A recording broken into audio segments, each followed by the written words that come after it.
Namaskaram. Today we have a young scholar who has worked on Mohiniyattam and gender studies, Dr. Kavya Krishna. Kavya Krishna KR is an assistant professor at the Department of Humanistic Studies, IIT BHU Varanasi.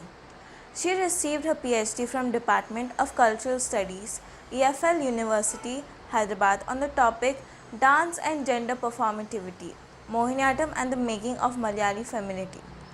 Her research interests are in the areas of gender studies, cultural studies, and regional literatures in India. Her research articles have been published in edited volumes from Springer, Cambridge Scholars Publishing, etc. She has also presented her research work in seminars and conferences in India and abroad, and also has received multiple grants for her research work from different academic institutions and bodies, including University of Cambridge. I welcome Kavya to this platform and thank her for sharing her insights on the dance form, Mohiniyattam. Hello everyone. First of all, I would like to congratulate Maithili Anup for organizing a wonderful talk series on Mohiniyattam, including scholars and dancers from across the globe. In this online talk series on Mohiniyattam, I think I am an odd one out.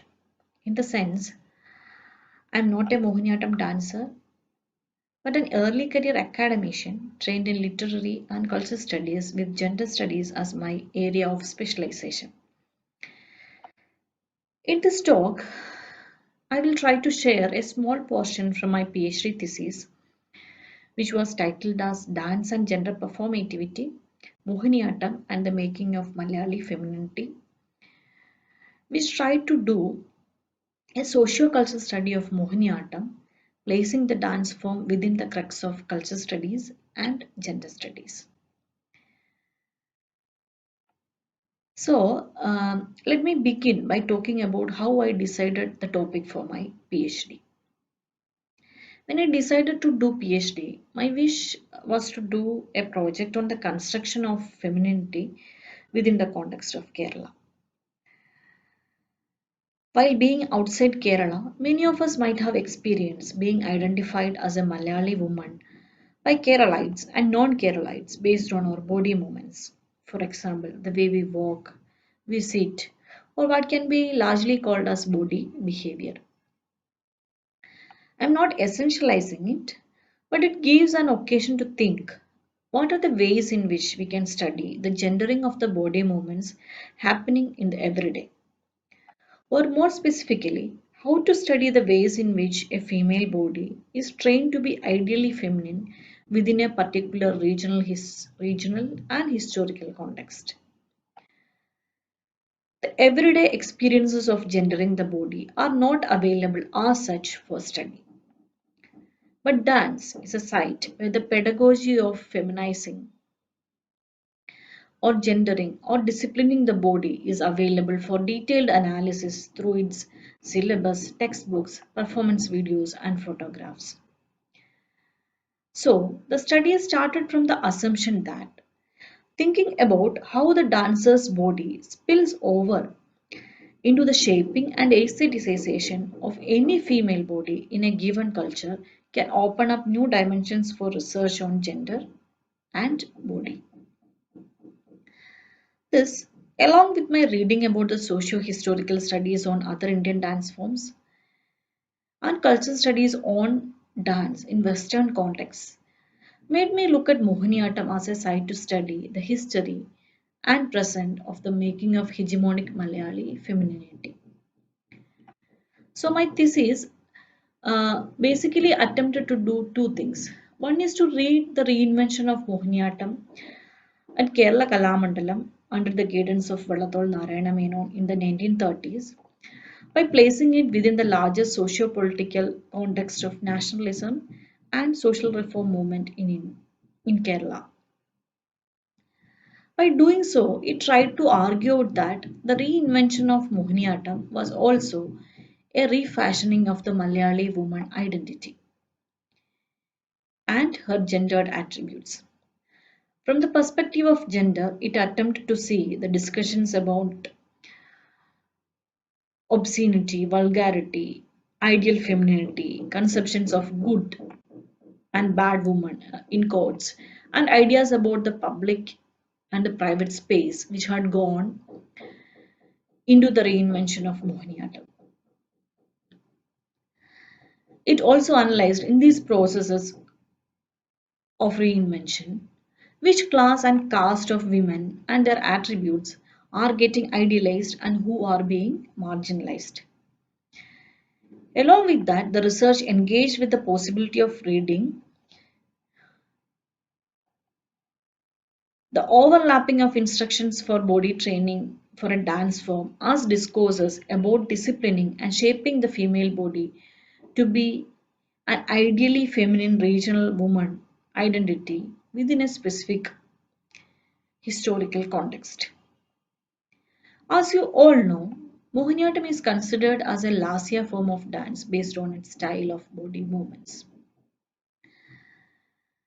Even though none of the treatises on dance considers Lasya as equivalent to femininity, the usual translation of Lasya is in relation with feminine movements.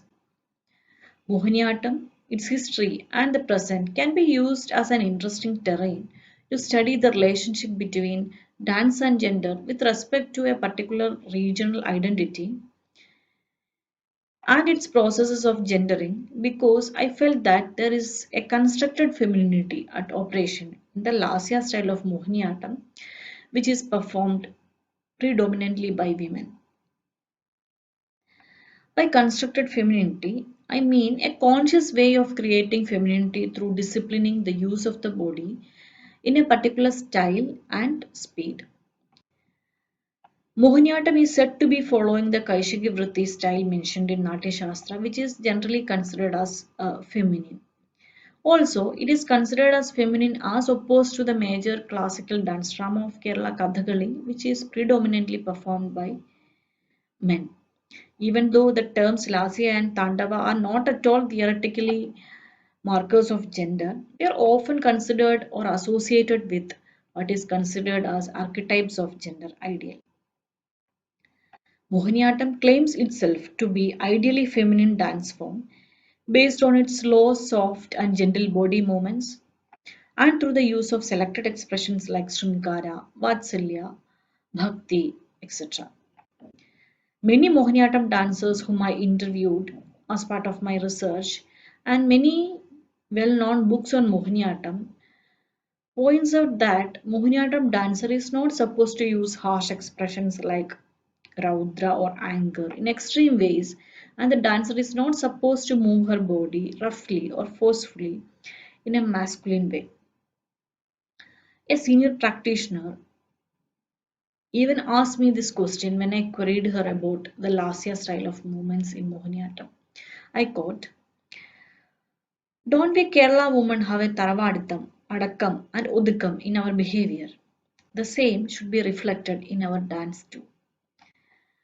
Several Mohiniyattam dancers whom I interviewed commented on the restricted body movements in Mohiniyattam in association with historical norms of female behavior, relating it to female shyness and also to the desired and socially or culturally permitted body language of a quote unquote decent aristocratic woman in contemporary and historical Kerala. From the above discussion, we can pull out two attributes which are going into the dance form from the place of its origin, which is Kerala, and the place's conceptions about femininity. One is Adakam and Udukam, which can be translated as the gentle body movements within the dance form, and selective use of emotional expressions which are permissible for a woman belonging to a particular class and caste. When Mohiniyattam teachers and students describe the particular style of body movements as representing the culture of the quote unquote good woman of Kerala, and when it becomes the icon of Kerala culture in tourism advertisements, films, and other popular representations, Mohiniyattam becomes something more than just a performing art form. It becomes a cultural symbol and a heightened version of ideal Malayali uh, femininity or ideal Malayali woman. Here lies the need to look at the history and the present of Mohiniyattam, not just as a performing art form, but as a site of gender performance. Judith Butler's idea of gender performativity gives a good entry point to think about the relation between dance and gender.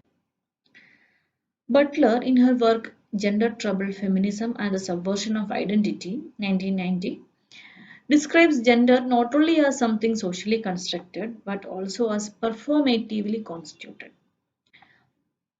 Butler says that the laws of gender behavior are not literally internalized but incorporated, with the consequence that bodies are produced which signify the law on and through the body. Butler calls it the corporeal stylization of gender. She tries to explore how the reiterated or repeated act of gender produces a kind of static or normal view of gender, which in turn obscures the contradictions of gender act. She says that one becomes gendered over time by repeatedly performing acts, and there is no pre-given or abiding gendered body or identity.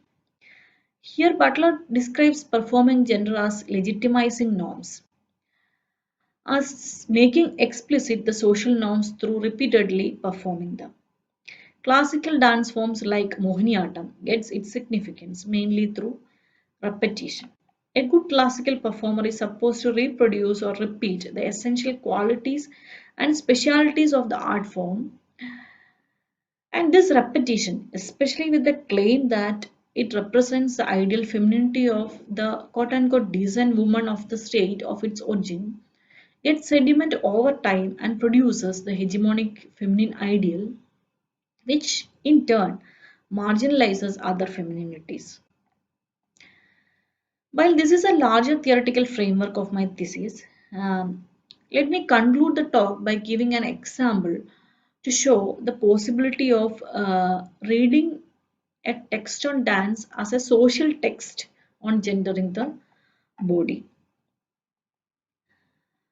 So in this section, I will try to do a close reading of a part of the book Mohiniyattam, History and Performance Style, written in Malayalam by Kalamandalam Kalyani Kuttiyamma, published in the 1992 version of it. The general instruction which the book gives to the Mohiniyattam dancer is that, I quote, the body movements of the Mohiniyattam dancer should be like the soft movements of the tender paddy leaves in soft breeze. Here, I would like to closely further read the part called Instructions from the book mentioned above, where she gives instructions on the do's and don'ts about body movements in Mohiniyattam, not just as a guidance to perform a dance form, but as instructions to how to discipline the body and what are the permissible body movements for a female body in a given culture, especially in a public space. So, some of the instructions are as follows.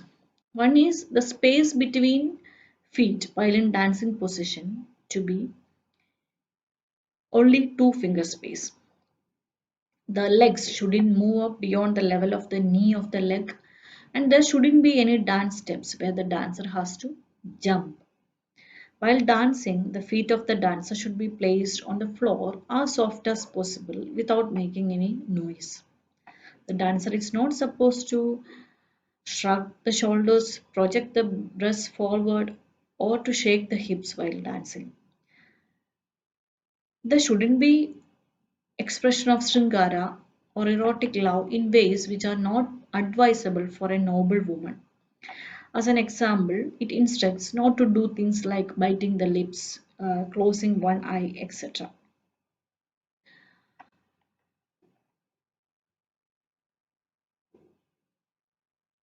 The traditional costume suitable for a dance form There is a traditional costume suitable for every dance form, and it's scientific and culture specific. One shouldn't make any changes to it, overthrowing the tradition.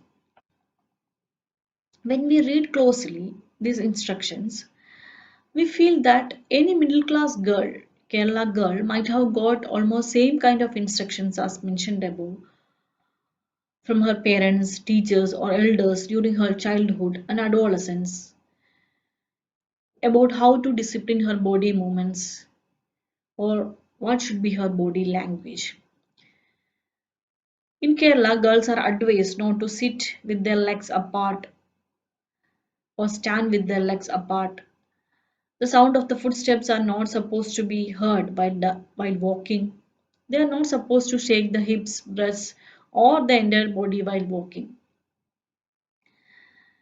If a girl has to get social recognition as a quote unquote good girl, even now she has to follow these culture specific body behaviors.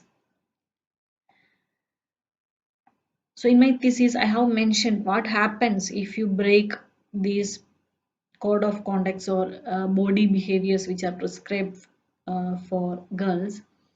And I have given examples of the category of a list of women who have broken it and how they are ridiculed at for their body behaviors in Kerala public sphere even now. But I'm not going into that here. But these instructions, which are transmitted through unwritten modes of communication, are not available as such for the study of gendering of the body in the everyday. The instructions for Mohiniyattam dancers, in that sense, can be considered as a written document where the cultural or regional specific unwritten codes of gendering the body movements are available as a written document for research. What I have cited is just an example of the possibility of reading dance as a social text to enhance our understanding of gendering the body. The attempt is not to criticize the dance form or the scholars, but to bring forth the ideological underplay of gendering which operates within our cultural practices. We are too used to many of its manifestations, or in a sense, we are all performing gender in our everyday life that it misses our sight and understanding. Many young Mohiniyattam dancers whom I have met and interviewed are aware of the ideology of gender and they are experimenting with the form of Mohiniyattam and developing it to the next level. And many male dancers have proved that lasya is not bound to female body but it can be performed by anybody irrespective of gender. Such experiments with dance or Mohiniyattam actually help in showing the fluidity of gender identity. So these are some of my arguments from the PhD thesis, which I submitted at the English and Foreign Languages University, Hyderabad, in 2014. Uh, it actually does a culture studies of Mohiniyattam from the perspective of gender, and it's not a practitioner's perspective, but how to read a dance form as a social text is what I have tried to do. Once again, thank you, Maidili, for this opportunity. I'm also looking forward to other lectures and talks within this series. I think it will be an enriching experience for all of us who are interested in practicing or studying Mohiniyattam. Thank you.